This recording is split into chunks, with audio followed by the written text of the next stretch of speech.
Unit 5 of AP Human Geography is called Agriculture and Rural Land Use. This unit explains how humans grow food, raise animals, use land, and shape rural places. It also studies how agriculture changes the environment, economy, and culture. A major idea in geography is that food systems are connected to land, climate, trade, technology, and population growth. Geographers ask, why is farming located where it is? Why do farms look different in different places? How does food move from farms to cities? The first key concept is subsistence agriculture, which means farming mainly to feed the farmer's family or local community. Little surplus is sold. This type of farming is common in less industrialized regions. One example is shifting cultivation, where farmers clear land, grow crops for a few years, then move to a new plot while the old land recovers. Another example is pastoral nomadism, where people move with herds such as goats, camels, or cattle in dry climates. A third type is intensive subsistence agriculture, common in Asia, where farmers use small plots of land very carefully and grow large amounts of food, often rice. Intensive means lots of labor and effort on small land areas. Another major category is commercial agriculture, which is farming mainly to sell products for profit. This is common in wealthier countries and often uses machines, chemicals, and large land areas.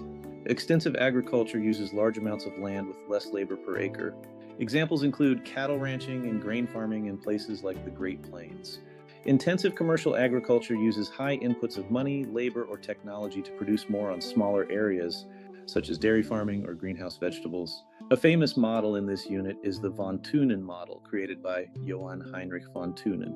It explains how farming land around a city might be organized in rings. Crops that spoil quickly or cost more to transport, like milk or vegetables, would be grown close to the city. Products that are easier to transport, like grain, would be farther away. This model teaches the importance of distance decay, transportation costs, and access to markets. Even though real life is more complex today, the model still helps geographers think about land use. Another key topic is plant domestication, the process of changing wild plants into crops humans can grow. Early agricultural hearths, or places where farming began independently, developed in regions such as the Fertile Crescent, East Asia, Sub-Saharan Africa, and Mesoamerica.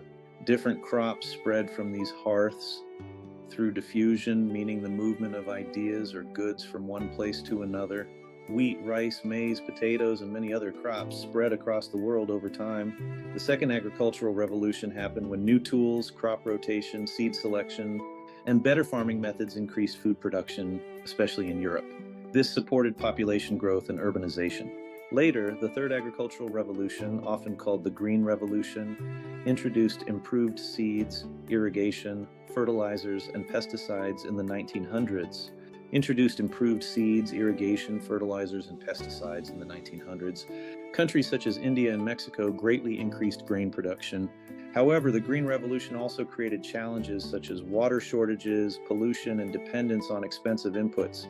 Modern farming often uses agribusiness, a system where farming is connected to large companies that manage seeds, machinery, processing, packaging, shipping, and sales. This means food production is part of a larger economic network. Many products move through a commodity chain, the sequence from farm to factory to store to consumer. For example, coffee may be grown in one country, processed in another, shipped across oceans, and sold in a city cafe. Unit 5 also studies rural settlement patterns. A dispersed settlement has homes spread apart, often near individual farms. A clustered settlement has homes grouped together in villages. Settlement patterns depend on history, culture, land ownership, and physical geography. In some regions, farms are long, narrow strips along rivers. In others, square fields reflect survey systems and planned land division. Land ownership is another theme. Metes and bounds uses natural features and directions to define property lines. The township and range system divides land into squares, common in much of the United States. Long lot survey systems create long, narrow plots, often near rivers, seen in places influenced by French settlement. These patterns can still be seen on maps today. Farmers face environmental issues such as soil erosion when wind or water removes topsoil.